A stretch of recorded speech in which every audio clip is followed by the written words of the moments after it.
Hi, a pleasant morning to each and everyone. My name is Mark J.D. Sangkilan, a second-year student at the University of Southern Mindanao. And today we will going to talk about the Frisbee or Ultimate Game Rule.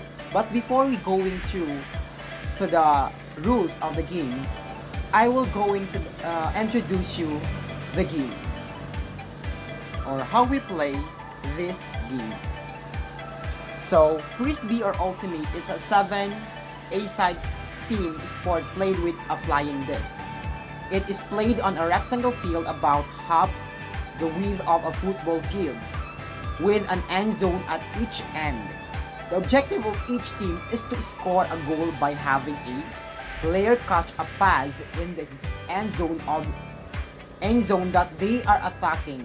A thrower may not run with the disc, but may pass the disc in any direction to any teammate. So, ganun po nilalaro ang Frisbee.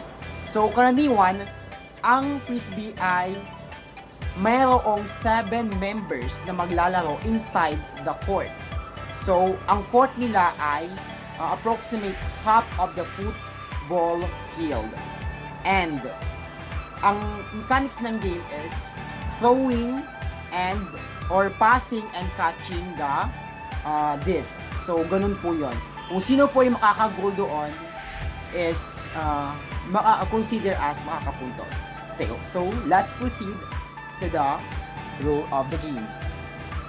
So, we are going to talk about the spirit of the game. What is spirit of the game? At uno bang napapaloob sa spirit of the game? Ultimate is a non-contact, self-officiated sport. Okay, from the word itself, not like with the other sport like basketball, because Frisbee is non-contact game and self-officiated sport. So, napakadali lang na laro or kahit sino pwedeng laruin ito, pero nandun yung tinatawag nating discipline or sportsmanship na tinatawag. Parang ganun. All players are responsible for administering and adhering to the rules. Gaya ng sabi ko kanina, Ultimate relies upon the spirit of the game that places the responsibility for fair. Yun yung sabi ko kanina. Pwede maglaro lahat, but we have to consider the fairness. Kung talo ka, talo ka. Kung panalo ka, let's celebrate it. Ganun lang yun. Play on every player. Yun po ang spirit of the game. So let's proceed. So, players should be mindful of the fact that they are acting as referees in any arbitration between teams. Okay. Players must, okay, take note of this. Know the rules. Okay. Kung naglalaro ka ng Frisbee, dapat alamin mo kung ano ang rules nito. Be fair-minded and objective. Be truthful. Okay. Explain their viewpoint clear and briefly. Allow opponent a reasonable chance to speak. Okay. Everyone should have a right or may pagkakataon na i-speak out kung ano yung side nila. So, ganun naman talaga dapat. Para maiwasan natin ang kahit na anong anomalya or kahit na anong away is mas mabuting pag-usapan ang lahat. Ganun po dapat sa mga laro. Consider the opponent's viewpoint. Okay. Use respectful words and body language with consideration of potential culture differences. Resolve dispute as quickly as possible. Make calls in consistent manner throughout the game. And only make a call where a breach is significant enough to make a difference to the outcome of the action. Yun po ang dapat makonsider ng mga players kapag naglalaro sila ng larong ito, which is ang Frisbee. So let's proceed. So, the following action is an example of good spirit. Okay, what are those? Okay, the example of good spirit is retracting a call when you no longer believe that calls was correct. Checking in with an opponent of the sideline after a contentious interaction. Complementing an opponent for good play of spirit. Okay, yon. Kapag natalo ka, or kapag nanalo ka, you should compliment. Kahit talo pa yung kalaban mo, you should compliment your opponent. Para sa ganun is, maramdaman natin yung spirit of sportsmanship and camaraderie. Okay. Introducing yourself of your opponent and reacting calmly toward disagreement of provocation. Yun naman ang dapat. Kahit na anong mangyari is huwag natin hayaan na ang galit ang mas manaig kesa sa ating relaxation. Let them or let us speak about it. At huwag tayong mag-away dahil lang doon. Okay. The following action are clearly violations of the spirit of the game and must be avoided. Okay, ito yung mga dapat nating iwasan kapag naglalaro tayo ng Frisbee. Dangerous play and aggressive behavior. Okay. Intentional fouling or other intentional rule breaches. Taunting or intimidating opposing players. Okay. Dapat huwag ganun. Kasi minsan nakaka-distract at nakakapag-high talaga ng galit natin kapag gina-intimidate natin tayo ng ating kasama. So, tayo naman is intimidated masyado. So, lalabanan talaga natin yung kasi hindi tayo magpapatalo. So, in order to avoid that and any kind of away is dapat pag-usapan na lang talaga maayos. So, ganun po yun. So, celebrating disrespectful after scoring.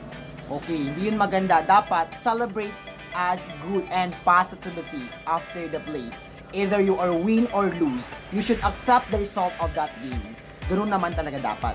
So next is making calls in relation to an opponent or calling for pass an opposing player and other win at all cost behavior.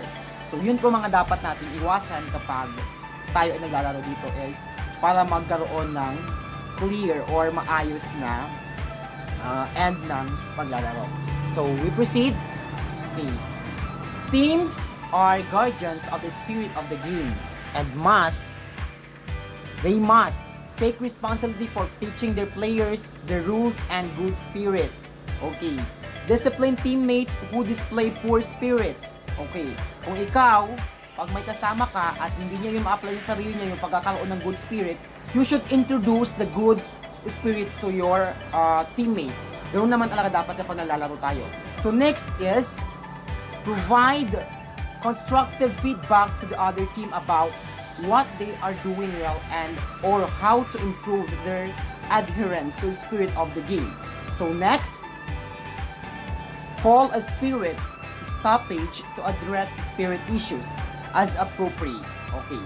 An experienced player who offer advice on rules and guides on field arbitration may supervise games involving beginners or younger players. Okay.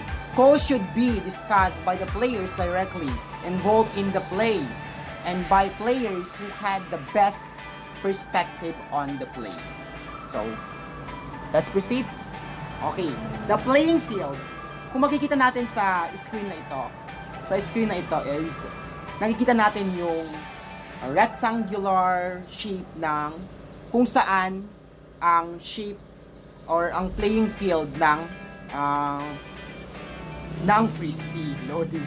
So, the length of this field is approximately 64 meters and have width with 37 meters and each end zone have 23 meters.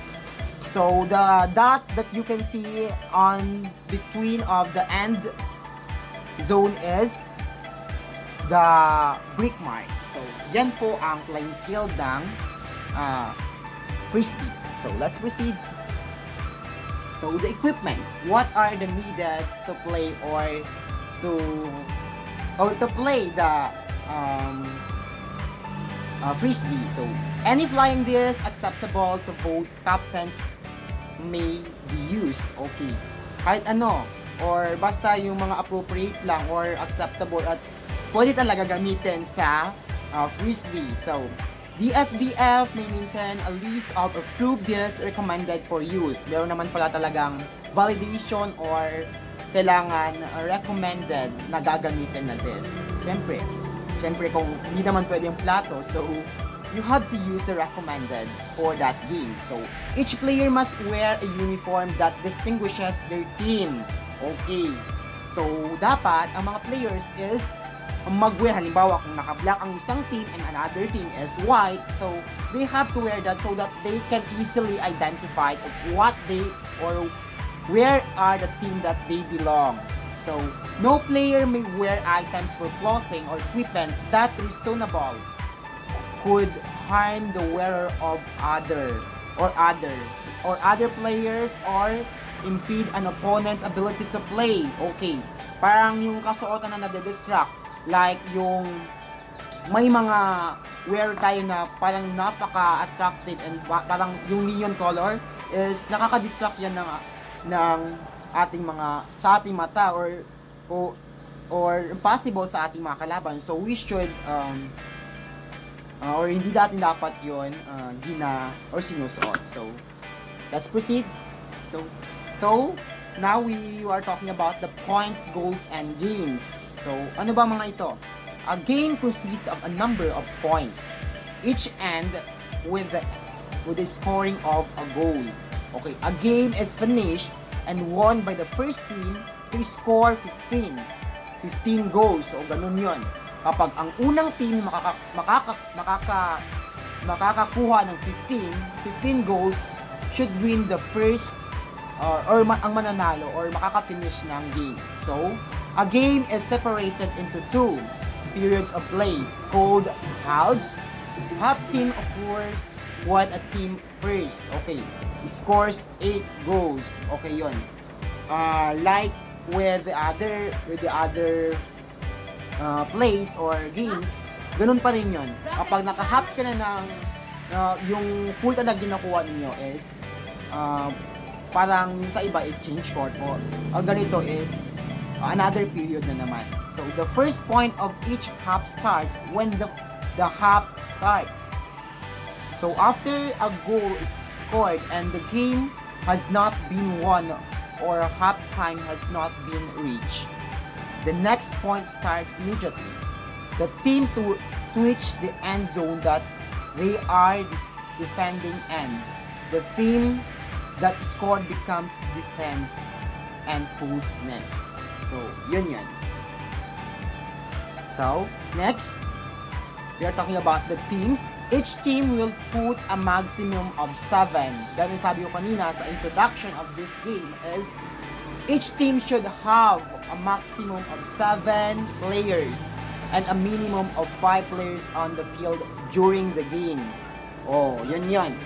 Each point. Okay. Each team must designated a captain and a separate captain to represent the team. Yun naman dapat. A captain should yung magre-represent sa kanilang team or siya yung yung leader nila doon sa team. Okay, yun yung role ng ating captain. Okay, a team may take or make unlimited substitution after a goal is scored and before their team signals readiness for the pool. Okay. We proceed.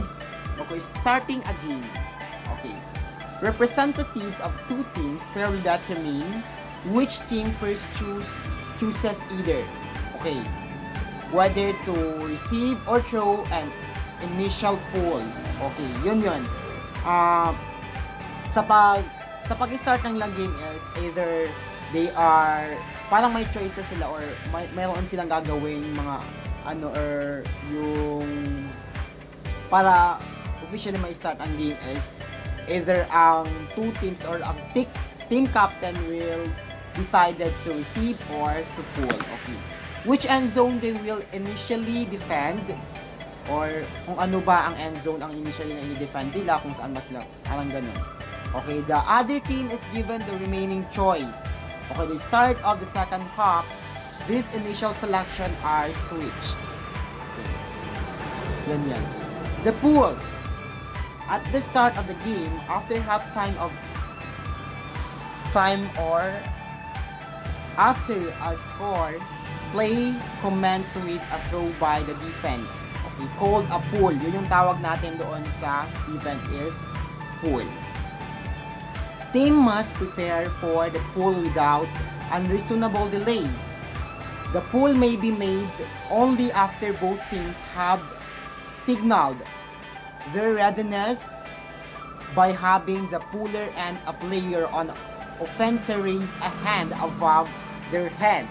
So after signaling readiness, all offensive players must stand with one foot on the defending goal line without changing location relative to one another until the pull is released.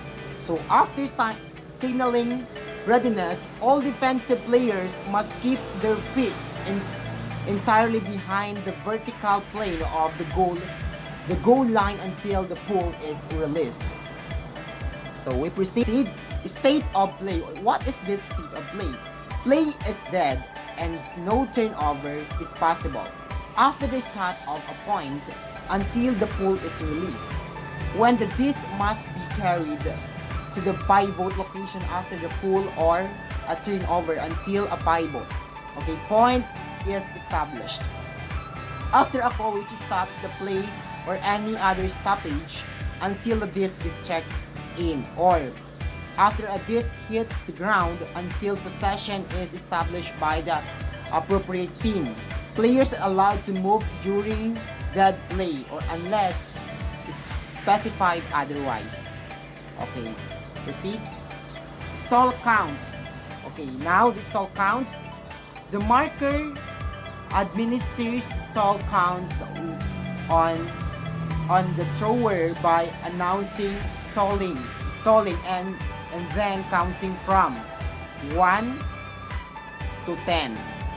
The interval between the start of each number in the stall counts must be at least 1 second. Okay. The stall count must be communicated to the thrower. Okay, dapat yung stall count is dapat naririnig talaga nung player in order para maano niya yung kung kailan siya talaga or kailan talaga siya mag-throw. Okay.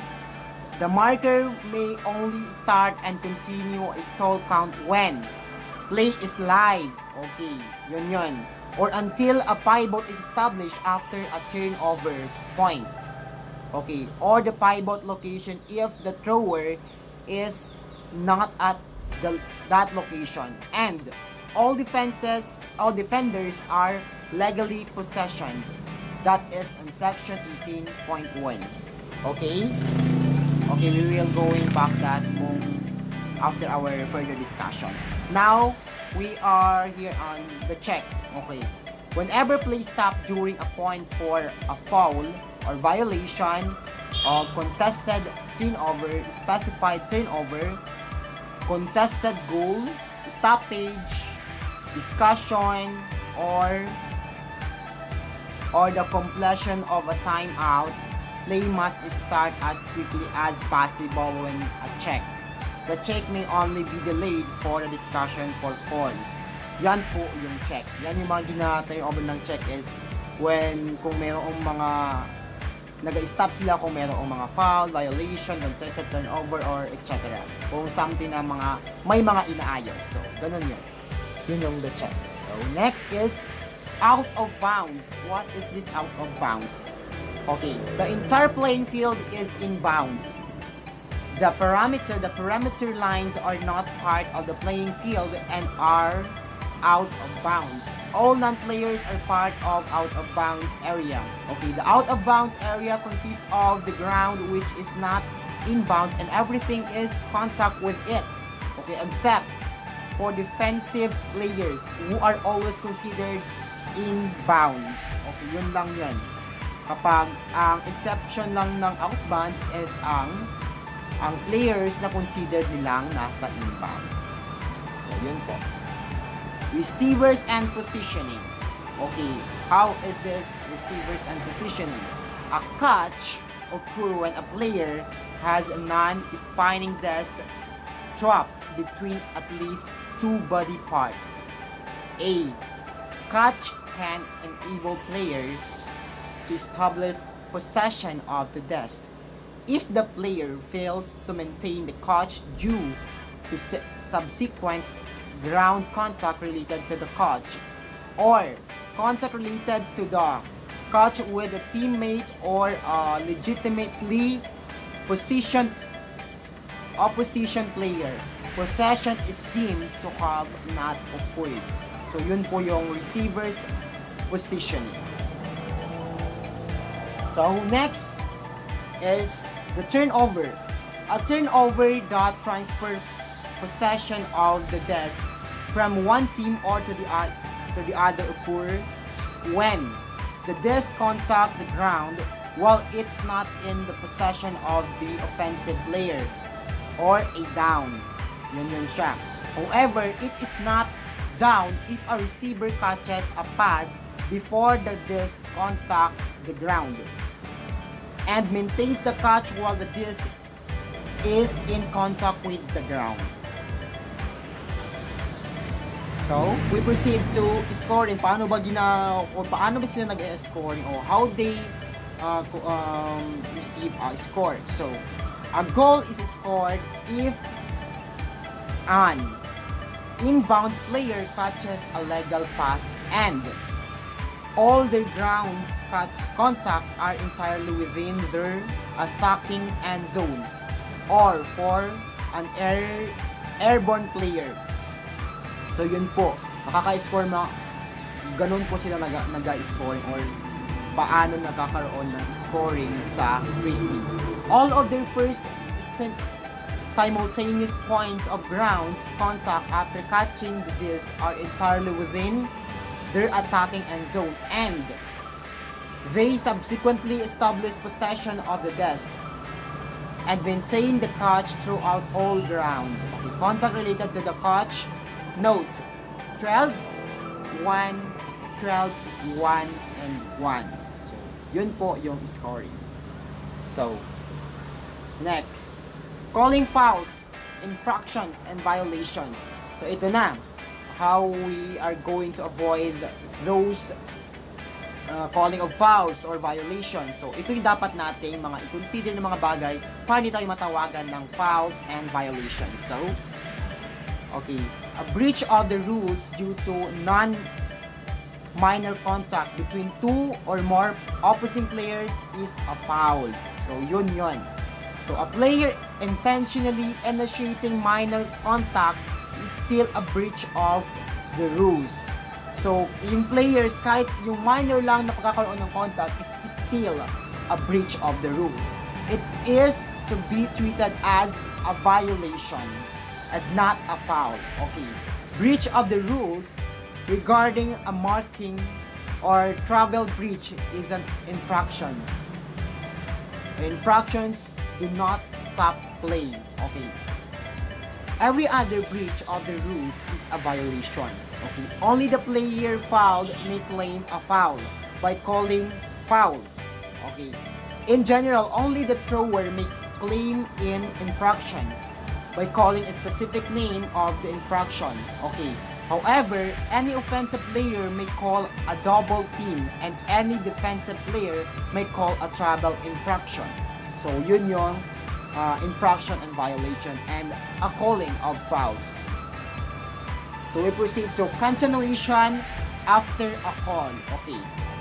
Now, whenever a foul or violation call is made, or a player attempt to stop play in any way, play stops and immediately and no turnover is possible unless situation is specified in 15.9. Okay. In a foul or violation is called against or thrower and the thrower attempts a pass, or is called by the thrower during the act of throwing, or is called or occurs when the disc is in the air, and then play continues until possession has been established. Okay. Then, once a possession has been established, ulit lang. So, okay, now we proceed to fouls. Okay. What are those fouls? Okay. Tatawagan ka ng fouls if there is dangerous plays. Okay. Play talaga. Kung mayroong danger na play or yan ay hindi na ligtas para sa larong yan is you will be calling as a foul. Okay. Action demonstrating reckless disregard for the safety to fellow players or posing significant. Okay, yun yung sabi ko kanina. Kapag nag-act ka na ng hindi kaaya-aya at hindi na safe sa iyong mga kasamahang players, is tatawagan ka talaga ng fouls. Okay. Next is risk of injury to fellow players. Gaya ng mga yan. Okay, or other dangerously aggressive behaviors are considered. Okay, dangerous play and must be treated as a foul. Okay, regardless of whether or when contact occurs. This rule is not superseded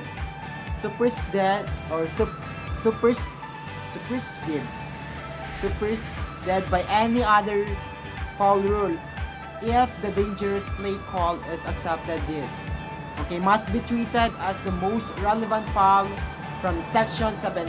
Okay, yun po yun. Lahat ng hindi kaya or something na magkakaroon ng distraction or any dangerous or magkakaroon ng injury ang yung mga co-players or even you as a player, you should the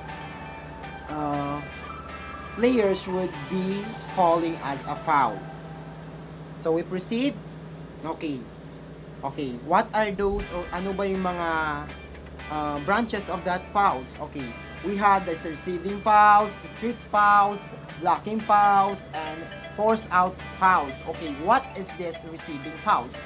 A receiving fouls occur when a player initiates minor contact with an opponent before, while, or directly after either player make a play on the desk. Yun po yung receiving foul. Okay, strip fouls. A strip foul occurs when an opponent foul a player and that causes a player to drop a desk. Okay, yun kapag ang isang player is nagkaroon ng action na pwedeng mahulog yung desk is tatawagan ka ng strip fouls or ang tawag doon ng strip fouls. Okay, or the blocking fouls. Blocking fouls occurs when a player takes a position that an opponent moving in a legal manner will be unable to avoid, or taking into account the opponent's expected position based on their established speed and direction and minor contact results. Okay, yun. Force out fouls. Okay. Yun yung ibang mga fouls. Okay. We have also defensive throwing fouls, indirect fouls, offsetting fouls. Yan po yung mga fouls natin. So, now, we proceed to safety stoppage. What are these safety stoppage? Magkakaroon ng safety stoppage if this is happen. Injury stoppage. Kapag nagkaroon ng injury ang any of the player, or an injury stoppage or injury may be called by the injured player or by any player on the injured player's team. Okay, if the injury was not caused by an opponent, the player must choose either to be substituted. Okay, yun kapag ang players ina-injured dahil din sa action niya is magkakaroon ng substitution para ma-substitute siya kasi para maging maayos naman ang play. Ganun naman talaga kasi if the player is not able to play because of the injury is magsasubstitute na naman siya into their remaining group mates or teammates. Okay, if the injury was ulit lang. Okay, yun po yung stoppage, safety stoppage natin. Now we proceed to timeouts. Okay, but when the timeouts happen, the player calling a timeout must form a T with their hands. T. Gaya lang din ng basketball. Timeout. Kapag time out, the player will shoot action like this. A T. With their hands. Or with one hand with a desk. One hand na itataas lang yung kanyang desk. And should call time out to opposition players. Yun po yung ating timeouts. This will end of my discussion about the ultimate of Frisbee game rules. So, thank you for listening and staying. And God bless us all.